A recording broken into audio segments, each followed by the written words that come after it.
Buenos días. Hoy, 24 de octubre de 2018, daremos una breve explicación de lo que representa el conocido Plan de San Luis Potosí, con el fin de aportar datos que nos brinden un mayor conocimiento acerca de este tema. Francisco I. Madero nació en 1873 y falleció en 1913. Fue un político mexicano que impulsó el llamado Plan de San Luis Potosí el 5 de octubre de 1910, documento mediante el cual se desconocía y declaraba ilegal la elección presidencial en la cual Porfirio Díaz resultó ganador, cuyo objetivo invitaba a la población en México a sostener el ideal de sufragio electivo no reelección, mediante el levantamiento armado convocado en el mismo documento para el 20 de noviembre de 1910, y a su vez despertó el deseo en la mayoría de mexicanos de iniciar una vida democrática sin el autoritarismo de Porfirio Díaz. Los levantamientos armados que emanaron los ideales de este documento permiten que el gobierno de Porfirio Díaz llegara a su fin e iniciara una muy frágil democracia con la elección de Francisco Madero como presidente de México. Esto como consecuencia del buen recibimiento del político del Plan de San Luis. Antecedentes a la proclamación del Plan de San Luis. Porfirio Díaz se había pronunciado hacia una sucesión presidencial a través de la entrevista realizada por el periodista estadounidense James Clearman. La entrevista publicada en marzo de 1908 provocó reacciones políticas encaminadas a por fin vivir un proceso democrático en las elecciones presidenciales de 1910. Madero, junto con Emiliano Vázquez Gómez, funda el Partido Nacional Antirreeleccionista. El partido lanza como candidato presidencial a Francisco I. Madero y como candidato a vicepresidente a Francisco Vázquez Gómez. La popularidad ganada por los aspirantes a gobernar México de parte de la sociedad antiporfirista hace que el gobierno de Díaz tome medidas para evitar que su permanencia en el poder termine. A Madero se le acusa de ataques a la autoridad y otros cargos como pretexto para poder encarcelarle antes de las elecciones. Detenido en Nuevo León, es posteriormente enviado a San Luis Potosí, a la prisión de Lecumberri, donde comienza a redactar dicho documento, y posteriormente logra huir hacia los Estados Unidos de América a reunirse con sus colaboradores en la ciudad de San Antonio, Texas, donde es finalmente fechado el 5 de octubre, último día que Madero estuvo preso, a fin de evitar conflictos con el gobierno de este país. Consecuencias de la proclamación del Plan de San Luis. Los levantamientos armados fueron poco a poco creciendo hasta hacer que el gobierno de Díaz optara por poner sobre la mesa su renuncia a la presidencia de México. Los hermanos Cerdán serían los primeros idealistas de la no reelección al iniciar el 18 de noviembre de 1910 en Puebla la rebelión que arengaría a la nación a levantarse en armas contra la reelección de Porfirio Díaz. En el norte de México, la caída de Ciudad Juárez en manos de los revolucionarios dio el triunfo a la revolución maderista, arengada por el Plan de San Luis, que con los tratados de Ciudad Juárez, celebrados el 21 de mayo de 1911, se logró la caída del régimen porfirista. El triunfo de Madero en las elecciones presidenciales de 1911, así como el inicio de la Revolución Mexicana, una revolución de índole social que reclama una mejora en las condiciones de vida y de trabajo para las clases marginadas, como obreros y campesinos, que durarían alrededor de una década y cobrarían la vida de cientos de miles de mexicanos.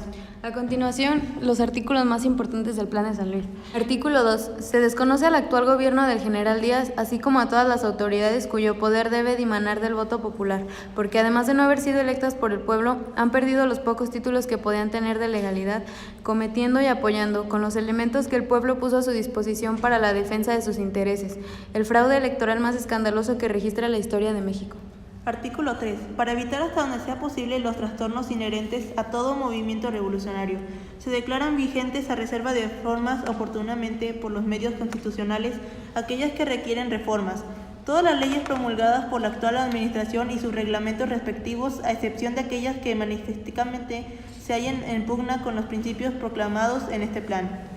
Igualmente se exceptúan las leyes, fallos de tribunales y decretos que hayan sancionado las cuentas y manejos de fondo de todos los funcionarios de la administración porfirista en todos los ramos, pues tan pronto como la revolución triunfe, se iniciará la formación de comisiones de investigación para dictaminar acerca de las responsabilidades en que hayan podido incurrir los funcionarios de la Federación, de los estados y de los municipios.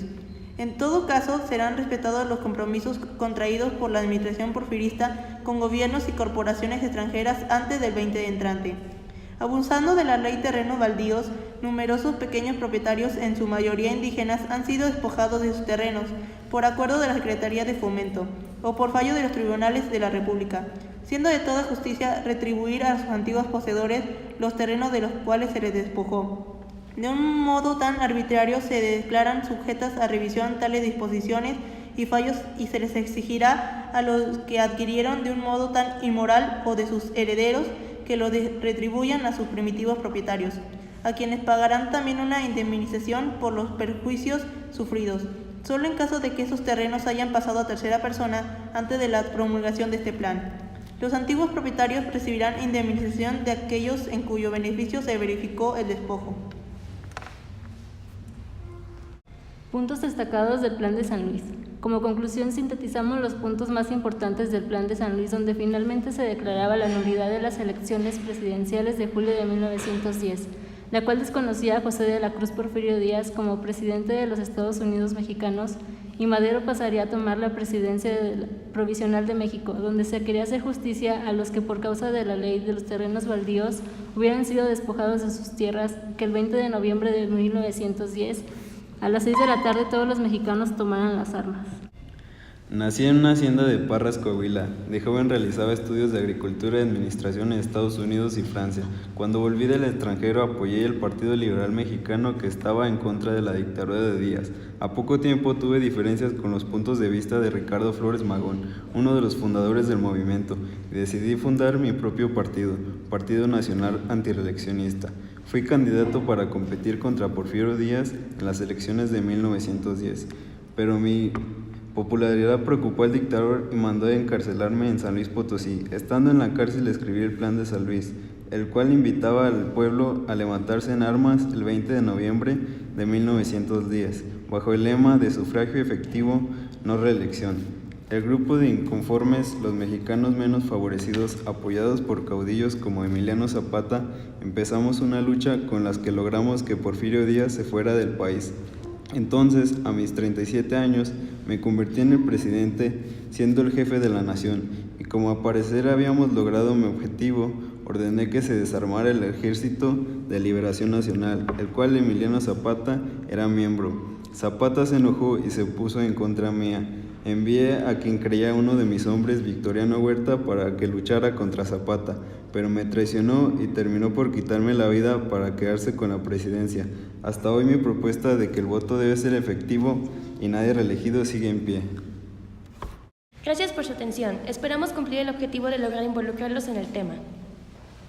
Integrantes del equipo: de Santiago Martínez, Galarza Hernández, García Salas, Ibarra Cifuentes, Juárez Vigil, Moctezuma Tobar, Rangel Zavala, Rodríguez Romero, Pérez Nigo.